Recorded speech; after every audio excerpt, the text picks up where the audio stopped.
नमस्कार, दूरदर्शन किसान देख रहे हैं आप। मौसम खबर में आप सभी का बहुत स्वागत है। मैं हूं आपके साथ पुलकित शुक्ला। मौसम खबर में आज हम जानेंगे कहां होगी बारिश, कहां कैसा रहेगा तापमान का हाल, वायु गुणवत्ता कैसी रहेगी और पर्यटन स्थलों पर कैसा रहेगा आने वाले 4 दिनों में मौसम। तो शुरुआत करेंगे आज के मौसम खबर की हम 5 बड़ी खबरों के साथ। 5 बड़ी खबरों में सबसे पहले बड़ी खबर आज की हम बात करते हैं पूर्वी उत्तर प्रदेश के बारे में, जहाँ पर अगले 2 दिन घने से घने कोहरे छाने के आसार पूर्वी उत्तर प्रदेश के अंदर जताए गए हैं। पंजाब की बात करते हैं, अगले 2 दिन घने कोहरे की संभावना पंजाब में जताई गई है। इसके साथ ही अब तीसरी बड़ी खबर की ओर रुख करते हैं और जानते हैं हरियाणा के बारे में। अगले 2 दिन घना कोहरा छाया रह सकता है हरियाणा के अंदर। अब बात करेंगे चौथी बड़ी खबर की, जो बड़ी खबर तमिलनाडु से है। 30 दिसंबर को हल्की बरसात की आशंका तमिलनाडु में जताई गई है। बड़ी खबर में आगे रुख करते हैं जम्मू कश्मीर का, जहां पर 29 दिसंबर को कहीं कहीं बरसात के आसार जताए गए हैं। तो ये हुई आज की 5 बड़ी खबरें। अब बात करेंगे सर्द अपडेट की, जिसमें हम जानेंगे कि किस राज्य में किस सर्द को लेकर क्या अपडेट जारी किया गया है, कहां पर ज़्यादा ठंड पड़ेगी, कहां पर कोहरा छाया रहेगा और कहां पर कम ठंड पड़ने के आसार जताए गए हैं। मेरे पीछे आप भारत का नक्शा देख रहे हैं, अलग अलग रंगों में अलग अलग राज्यों को दर्शाया गया है। तो चलिए शुरुआत करते हैं और जानते हैं। सबसे पहले बात करेंगे सावधान रहने वाले क्षेत्रों की, जहां पर पंजाब, हरियाणा, चंडीगढ़ और बात करें यहाँ पर, तो यहाँ पर घना कोहरा छाने की संभावना, तो यहाँ पर आपको सावधान रहने हैं।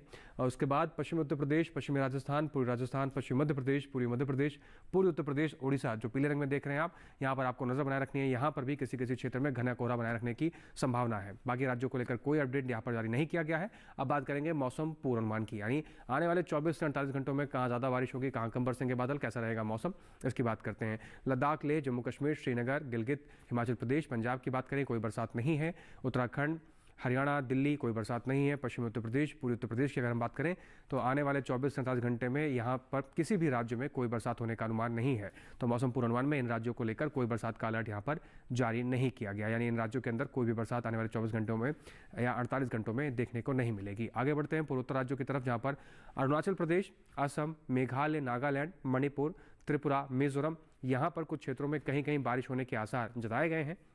उप हिमालय पश्चिम बंगाल और सिक्किम की बात करें तो यहाँ पर कोई बरसात नहीं है। बिहार, झारखंड, गांगे पश्चिम बंगाल, उड़ीसा की बात करें तो यहाँ पर भी कोई बरसात के अनुमान नहीं जताए गए हैं। नजर डालते हैं अंडमान निकोबार, दक्षिण भारत की ओर, जहाँ पर कहीं कहीं बरसात होने की उम्मीद है। साथ ही साथ तमिलनाडु और पुडुचेरी की अगर हम बात करें तो यहाँ पर भी कहीं कहीं बरसात होने की उम्मीद जताई गई है।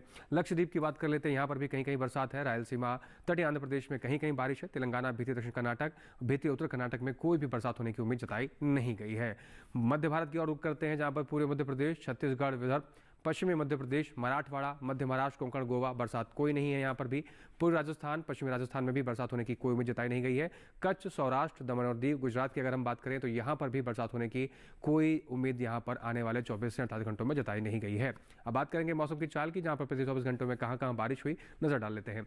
लद्दाख, लेह, जम्मू कश्मीर, श्रीनगर, गिलगित की बात करें तो कुछ क्षेत्रों में 24 घंटे में पिछले बारिश दर्ज की गई है। हिमाचल प्रदेश में कुछ क्षेत्रों में बारिश दर्ज की गई है।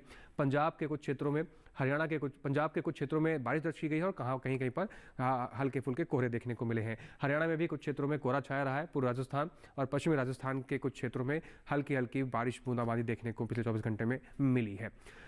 उप हिमालय पश्चिम बंगाल और सिक्किम की बात करें, पिछले 24 घंटे में यहाँ पर भी कुछ क्षेत्रों में बारिश देखने को मिली है।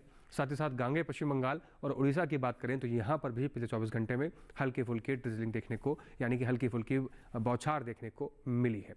ये हुई इन राज्यों के बाद अब बात करते हैं दक्षिण भारत की, जहां पर तमिलनाडु और केरल की अगर हम बात करें तो इन राज्यों के अंदर पिछले 24 घंटे में बारिश देखने को मिली है। तमिलनाडु और केरल, पुडुचेरी के कुछ हिस्सों में पिछले 24 घंटे में बारिश दर्ज की गई है। दक्षिण भारत के इन हिस्सों में बारिश दर्ज की गई है।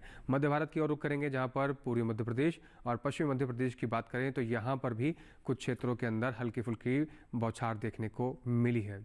यहाँ पर कुछ क्षेत्रों में कोहरा भी देखने को मिला है। ये तो हुई मौसम की चाल की बात। मौसम खबर में तमाम जानकारियाँ और भी आपके साथ साझा करेंगे, लेकिन यहाँ रुकना होगा एक छोटे से ब्रेक के लिए। कहीं मत जाइए, बने रहिए दूरदर्शन किसान के साथ।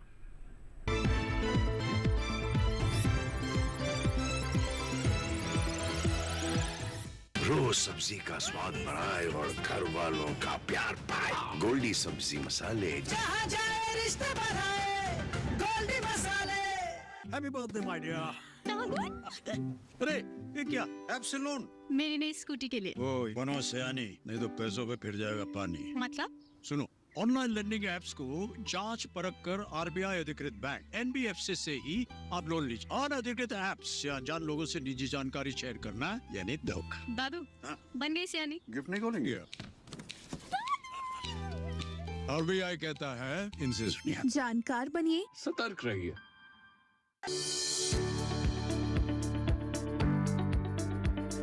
कृषि और पशुपालन है एक दूसरे के पूरक। घर आंगन से लेकर व्यावसायिक फार्म तक, मुर्गी पालन से लेकर रेगिस्तान के जहाज तक। बीमारियों से अब पशुपालक ना हो परेशान। विशेषज्ञ करेंगे आपकी समस्या का समाधान। जुड़िए हमसे, पूछिए अपने सवाल। ईमेल के जरिए भी आप हमारे साथ जुड़ सकते हैं। हमारी ईमेल आईडी है ddkisanapc@gmail.com। हमारे टोल फ्री नंबर हैं 1800-113060 और 1800-113061। देखिए अपना पशु चिकित्सक हर रविवार शाम 6:30 बजे दूरदर्शन किसान चैनल पर।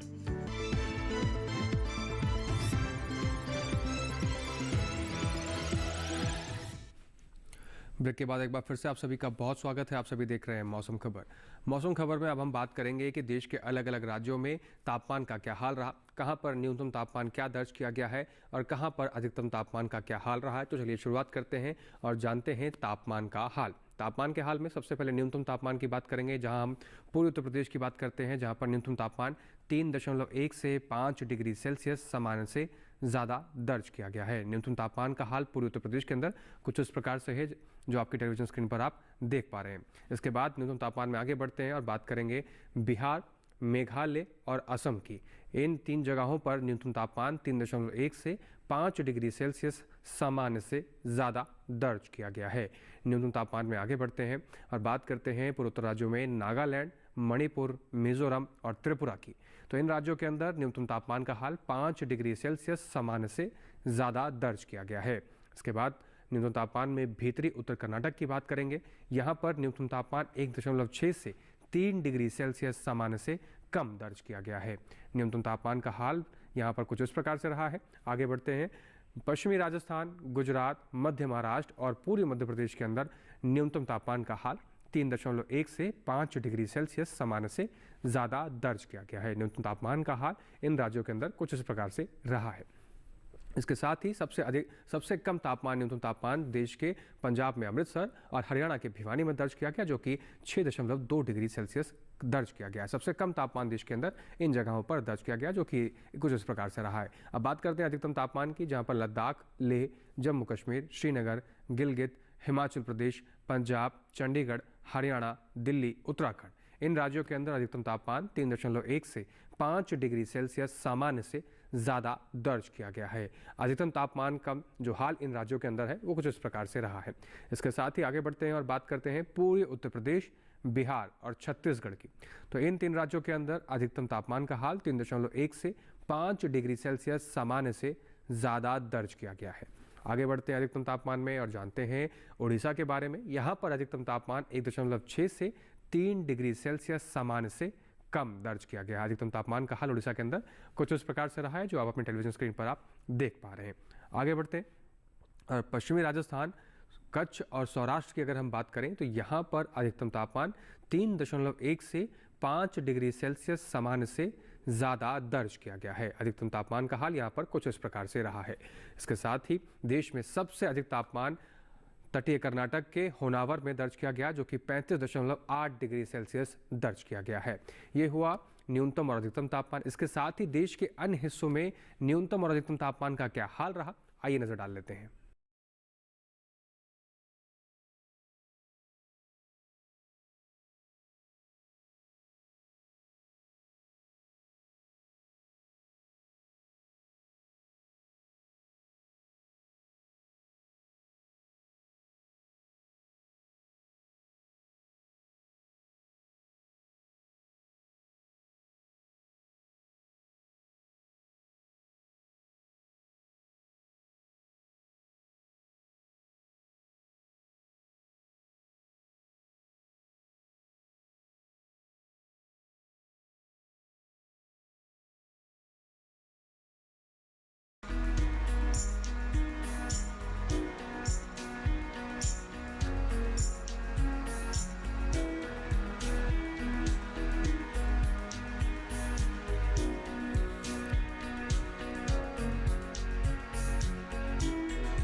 मौसम खबर में तमाम जानकारियां और भी आपके साथ साझा करेंगे, लेकिन यहाँ रुकना होगा एक छोटे से ब्रेक के लिए। कहीं मत जाइए, बने रहिए दूरदर्शन किसान के साथ।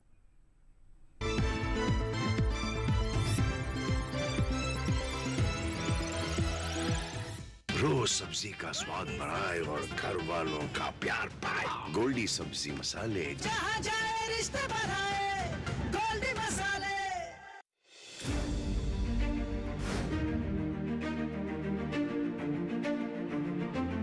फसलों के भाव से लेकर उनकी आवक तक, पैदावार से लेकर बुआई के क्षेत्रफल तक, आयात से लेकर निर्यात तक,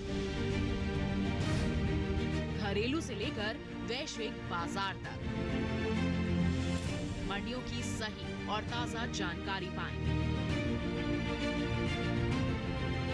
विशेषज्ञों की राय का लाभ उठाएं। देखिए मंडी खबर सोमवार से शनिवार शाम 5 बजे सिर्फ दूरदर्शन किसान पर।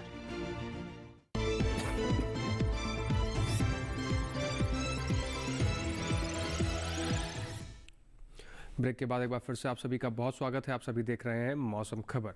मौसम खबर के इस हिस्से में हम बात करेंगे वायु गुणवत्ता के बारे में, जिसमें हम जानते हैं कि देश के अलग अलग राज्यों में वायु गुणवत्ता का क्या हाल रहा, किस राज्य में वायु गुणवत्ता किस श्रेणी में दर्ज की गई है। चलिए जानते हैं वायु गुणवत्ता का हाल। तो वायु गुणवत्ता में आज सबसे पहले हम बात करेंगे राजधानी दिल्ली की। गुणवत्ता सूचकांक 411 दर्ज किया गया, यानी यहाँ की जो हवा रही वो खराब की श्रेणी में दर्ज की गई है, बहुत खराब की श्रेणी में दर्ज की गई है। पुणे की बात करते हैं, गुणवत्ता सूचकांक 47 दर्ज किया गया, यानी यहाँ की जो हवा रही वो बहुत अच्छी श्रेणी में दर्ज की गई है। बात करते हैं मुंबई की, गुणवत्ता सूचकांक 131 दर्ज किया गया, यानी यहाँ की जो हवा रही वो संतोषजनक की श्रेणी में दर्ज की गई है। मुंबई के बाद बात करते हैं कोलकाता की, गुणवत्ता सूचकांक 176 दर्ज किया गया, यानी यहाँ की जो हवा रही वो संतोषजनक की श्रेणी में दर्ज की गई है। बेंगलुरु की बात करेंगे, गुणवत्ता सूचकांक 102 दर्ज किया गया, यानी बेंगलुरु की हवा भी संतोषजनक की श्रेणी में दर्ज की गई है। बेंगलुरु के बाद लखनऊ की, गुणवत्ता सूचकांक 245 दर्ज किया गया, यानी लखनऊ की हवा थोड़े से खराब की श्रेणी में दर्ज की गई है। लखनऊ के बाद बात करेंगे पटना की, गुणवत्ता सूचकांक 305 दर्ज किया गया, यानी पटना की हवा खराब की श्रेणी में दर्ज की जाएगी। बात करेंगे हैदराबाद की, गुणवत्ता सूचकांक 170 दर्ज किया गया है, यानी हैदराबाद की जो हवा रही वो संतोषजनक की श्रेणी में दर्ज की गई है। अहमदाबाद पर नजर डालते हैं, गुणवत्ता सूचकांक 103 दर्ज किया गया, यानी अहमदाबाद की जो हवा रही वो भी संतोषजनक की श्रेणी में दर्ज की गई है। ये हुई वायु गुणवत्ता की बात। अब बात करेंगे पर्यटन पूर्वानुमान की, जिसमें हम जानते हैं भारत के प्रमुख पर्यटन स्थलों पर आने वाले 4 दिनों में मौसम कैसा रहेगा। शुरुआत लद्दाख के लेह से करते हैं। सोमवार मंगलवार को हल्के फुल्के बादल छाए रहेंगे, हल्के फुल्के धूप भी खिलती हुई नजर आ सकती है। बुधवार गुरुवार को तेज धूप खिलने के आसार है। अधिकतम तापमान की बात करें तो 3 डिग्री सेल्सियस से लेकर 5 डिग्री सेल्सियस के आसपास अधिकतम तापमान आने वाले 4 दिनों में जा सकता है। न्यूनतम तापमान की बात करें तो -11 डिग्री सेल्सियस से लेकर -13 डिग्री सेल्सियस तक आने वाले 4 दिनों में लेह के अंदर न्यूनतम तापमान जा सकता है। इसके साथ ही आगे बढ़ते हैं, हिमाचल प्रदेश के मनाली की बात करते हैं। सोमवार मंगलवार बुधवार गुरुवार आने वाले चारों ही दिन यहाँ पर भी तेज धूप खिलती हुई नजर आ सकती है।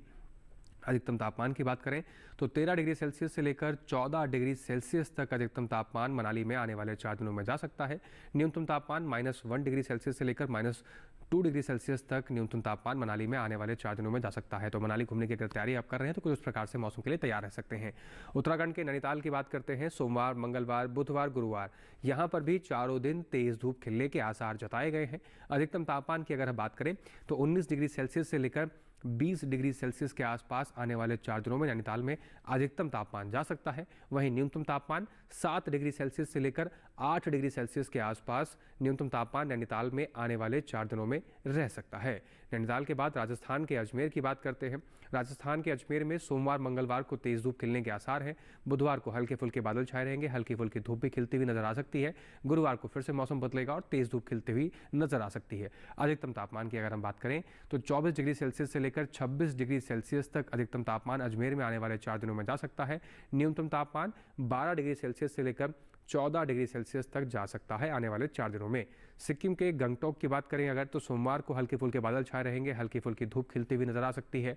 मंगलवार को तेज धूप खिलने के आसार हैं। बुधवार को हल्के फुल्के बादल छाए रहेंगे, हल्की फुल्की धूप खिलती हुई नजर आएगी। गुरुवार को यहाँ पर घना कोहरा छाया रह सकता है। अधिकतम तापमान की बात करें तो 15 डिग्री सेल्सियस से लेकर 17 डिग्री सेल्सियस तक अधिकतम तापमान गंगटोक में आने वाले 4 दिनों में जा सकता है। न्यूनतम तापमान पर नजर डालें तो 7 डिग्री सेल्सियस से लेकर 8 डिग्री सेल्सियस तक आने वाले 4 दिनों में जा सकता है। पंजाब के आनंदपुर साहिब में सोमवार और मंगलवार को कोहरा छाया रह सकता है। बुधवार और गुरुवार को तेज धूप खिलने के आसार जताए गए हैं। अधिकतम तापमान की बात करें तो आनंदपुर साहिब में आने वाले 4 दिनों में अधिकतम तापमान 23 डिग्री सेल्सियस के आसपास रह सकता है। न्यूनतम तापमान 7 डिग्री सेल्सियस से लेकर 8 डिग्री सेल्सियस के आसपास न्यूनतम तापमान आने वाले 4 दिनों में आनंदपुर साहिब के आसपास देखने को मिल सकता है। तो आनंदपुर साहिब घूमने की आप तैयारी कर रहे हैं तो कुछ प्रकार से तापमान और मौसम के लिए तैयार रह सकते हैं। महाराष्ट्र के कोल्हापुर की बात करते हैं। सोमवार, मंगलवार, बुधवार, गुरुवार चारों ही दिन यहां पर तेज धूप खिलने के आसार जताए गए हैं। अधिकतम तापमान की अगर हम बात करें तो 29 डिग्री सेल्सियस से लेकर 30 डिग्री सेल्सियस तक अधिकतम तापमान आने वाले 4 दिनों में जा सकता है। न्यूनतम तापमान 14 डिग्री सेल्सियस से लेकर 16 डिग्री सेल्सियस के आसपास कोल्हापुर में आने वाले 4 दिनों में जा सकता है। तो इस प्रकार से कोल्हापुर घूमने की तैयारी कर रहे हैं तो कुछ प्रकार से मौसम के लिए तैयार रह सकते हैं। उड़ीसा के पुरी की बात करते हैं। सोमवार को घना कोहरा छाया रह सकता है कुछ क्षेत्रों में। मंगलवार, बुधवार, गुरुवार बाकी के 3 दिन यहाँ पर तेज धूप खिलने के आसार जताए गए हैं। अधिकतम तापमान की अगर बात करें तो पुरी में चारों ही दिन 27 डिग्री सेल्सियस के आसपास अधिकतम तापमान जा सकता है। वहीं न्यूनतम तापमान 17 डिग्री सेल्सियस से लेकर 18 डिग्री सेल्सियस तक पुरी के अंदर आने वाले 4 दिनों में न्यूनतम तापमान की स्थिति कुछ इस प्रकार से रह सकती है। अब आगे बढ़ते हैं और बात करते हैं तेलंगाना के हैदराबाद की। तो सोमवार, मंगलवार, बुधवार, गुरुवार चारों ही दिन हैदराबाद में कोहरा छाया रह सकता है। किसी किसी क्षेत्रों में घना कोहरा रहेगा, किसी किसी क्षेत्र में कम कोहरा छाया रह सकता है। अधिकतम तापमान की बात करें तो 28 डिग्री सेल्सियस से लेकर 29 डिग्री सेल्सियस तक अधिकतम तापमान जा सकता है। वहीं न्यूनतम तापमान की बात करें तो 13 डिग्री सेल्सियस से लेकर 14 डिग्री सेल्सियस के आसपास न्यूनतम तापमान आने वाले 4 दिनों में हैदराबाद में जा सकता है। कर्नाटक के बेंगलुरु पर नजर डालते हैं। सोमवार, मंगलवार, बुधवार, गुरुवार यहाँ पर भी चारों दिन कोहरा छाए रहने की संभावना जताई गई है। चारों दिन यहाँ पर घना कोहरे छाए रह सकते हैं। अधिकतम तापमान की बात करें तो 28 डिग्री सेल्सियस से लेकर 29 डिग्री सेल्सियस तक अधिकतम तापमान जा सकता है। न्यूनतम तापमान की बात करें तो 16 डिग्री सेल्सियस से लेकर 18 डिग्री सेल्सियस तक न्यूनतम तापमान बेंगलुरु में आने वाले 4 दिनों में जा सकता है। ये हुई पर्यटन पूर्वानुमान की बात, जिसमें हम जानते हैं कि पर्यटन के पर्यटन स्थलों पर कैसा आने वाले 4 दिनों में मौसम रहने वाला है। बात करते हैं खेती किसानी की। तो इस समय हम देख रहे हैं कि कैसे मौसम में तेजी से बदलाव हो रहा है और मौसम के बदलते मद्देनजर देखते हुए कि फसलों का विशेष रूप से ध्यान रखना भी बहुत ज़रूरी हो जाता है। ऐसे में किसान कृषि विशेषज्ञों की सलाह से अपनी फसलों की देखभाल करेंगे तो अच्छी पैदावार ले सकते हैं। आज उत्तर प्रदेश और उत्तराखंड के किसानों को लेकर कृषि विशेषज्ञों की क्या सलाह है, आइए देखते हैं इस रिपोर्ट में। उत्तराखंड के किसान पालक और मेथी जैसी पत्तेदार सब्जियों की पकी पौध की कटाई कर लें। उत्तराखंड में किसान धनिये की अधिक सिंचाई से बचें। साथ ही इसमें एफिड के नियंत्रण के लिए चिपचिपे जाल लगाएं। यहाँ लहसुन में थ्रिप्स के नियंत्रण के लिए जरूरी दवाओं का स्प्रे कर लें। उत्तराखंड के यूएस नगर के किसान फूलगोभी की हल्की सिंचाई करें और इसमें पत्ती धब्बा रोग के नियंत्रण के लिए कीटनाशक छिड़कें। उत्तराखंड के नैनीताल के किसान आलू की उचित अंतराल पर सिंचाई करें। उत्तराखंड में टमाटर और मिर्च में पत्ती मोड़क दिखाई देने पर ऐसे रोग ग्रसित पौधों को उखाड़कर फेंक दें। यहाँ मटर को तना मक्खी के प्रकोप से बचाने के उपाय भी कर लें। उत्तराखंड के गेहूं किसान गेहूं की बुआई के 18 या 20 दिन बाद ही सिंचाई करें। यहाँ के किसान अमरूद के पके फलों की तुड़ाई कर लें। उत्तर प्रदेश के इलाहाबाद के किसान इस समय गन्ने की बुआई कर सकते हैं। इलाहाबाद में ही लहसुन की उन्नत किस्मों जैसे Agrifound white, Yamuna white G1 और यमुना व्हाइट G2 50 की बुआई कर सकते हैं। साथ ही यहाँ के किसान प्याज की विभिन्न किस्मों की बुआई कर लें। इलाहाबाद में आलू की फसल में पत्ती मोड़क और वेक्टर कीट के नियंत्रण के लिए जरूरी कीटनाशकों का छिड़काव कर लें। यहाँ टमाटर में झुलसा रोग दिखाई देने पर इसकी रोकथाम के लिए नीम आधारित कीटनाशकों का स्प्रे करें। अमेठी में बैगन और आलू को झुलसा रोग से बचाने के लिए उचित फफूंदी नाशकों का छिड़काव कर लें। उत्तर प्रदेश के अलीगढ़ के किसान मटर की बुआई के 30 से 40 दिन बाद ही पहली सिंचाई करें। उत्तर प्रदेश के मेरठ के किसान प्याज की बुआई के लिए खेत तैयार कर लें। खेत तैयार करते वक्त गोबर की खाद का इस्तेमाल जरूर करें।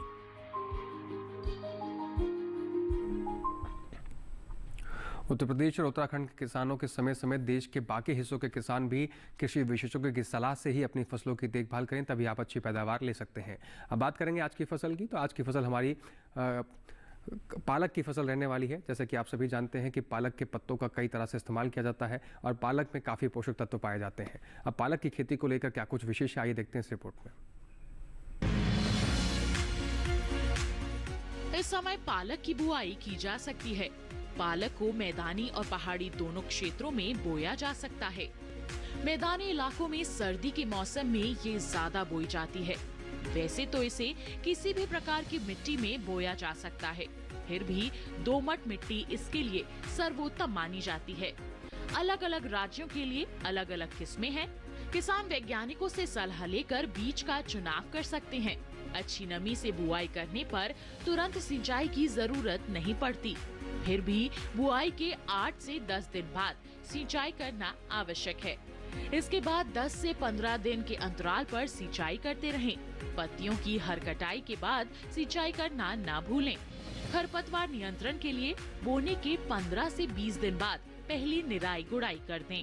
पालक के लिए 2 से 3 बार निराई गुड़ाई करनी चाहिए।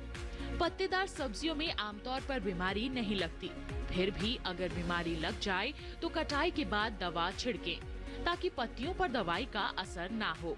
वैसे पालक में सर्कोस्पोरा लीफ स्पॉट और डंपिंग ऑफ जैसी बीमारियों की आशंका रहती है।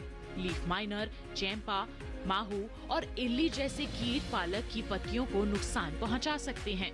बचाव के लिए विशेषज्ञों की सलाह पर उचित दवाएं छिड़कें।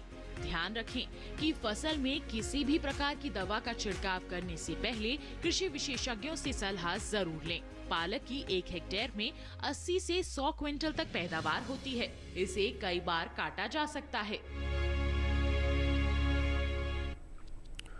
तो मौसम खबर में दिखाई गई सभी जानकारियों को आप हमारे YouTube चैनल पर भी देख सकते हैं। आपको करना बस इतना है कि हमारे QR कोड को स्कैन करना है। टेलीविजन स्क्रीन पर दिखाए जा रहे QR कोड को स्कैन कर आप सीधा डीडी किसान के YouTube चैनल पर पहुंच सकते हैं और मौसम खबर में दिखाई गई सभी जानकारियों को किसी भी वक्त कहीं पर भी बैठकर देख सकते हैं।